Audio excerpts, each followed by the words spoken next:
আপনারা সাউন্ড সিস্টেমে খরচ করছেন, কার প্রতিভা কত সুন্দর হয়েছে সেই প্রতিযোগিতায় যখন মগ্ন, তখন বাংলাদেশ অগ্নিবীর কাজ করছে আপনাদের সন্তানদেরকে ধর্মীয় জ্ঞানে সুশিক্ষায় সুশিক্ষিত করার চেষ্টা করছে। আমরা রংপুর বিভাগে আমরা চেষ্টা করছি, আপনারা যারা দেখছেন এটা এখান থেকে মাত্র একটা বা দুইটা গীতা স্কুলের শিক্ষার্থী এসেছে। আমরা গোটা রংপুর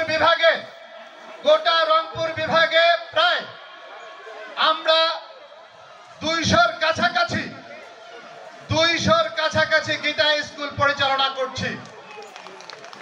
এখানে আপনাদের সন্তানদেরকে আমরা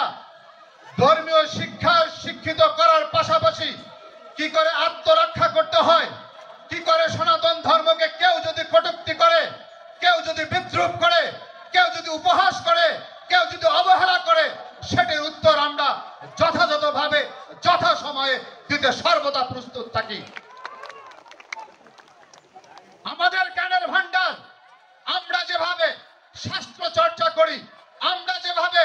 আপনাদের সন্তানদেরকে সনাতন সম্প্রদায়ের আগামী দিনের ভবিষ্যৎকে যেভাবে আমরা ধর্মীয় জ্ঞানে সুশিক্ষিত করার যে চেষ্টায় নেমেছি, আমরা বিশ্বাস করি আমাদের এই প্রচেষ্টা যদি অব্যাহত থাকে আগামী 10 বছরের মধ্যে আমরা বিশ্বাস করি এই বাংলাদেশের সনাতনী সম্প্রদায়ের মানুষ মাথা উঁচু করে বাঁচবে, মাথা উঁচু করে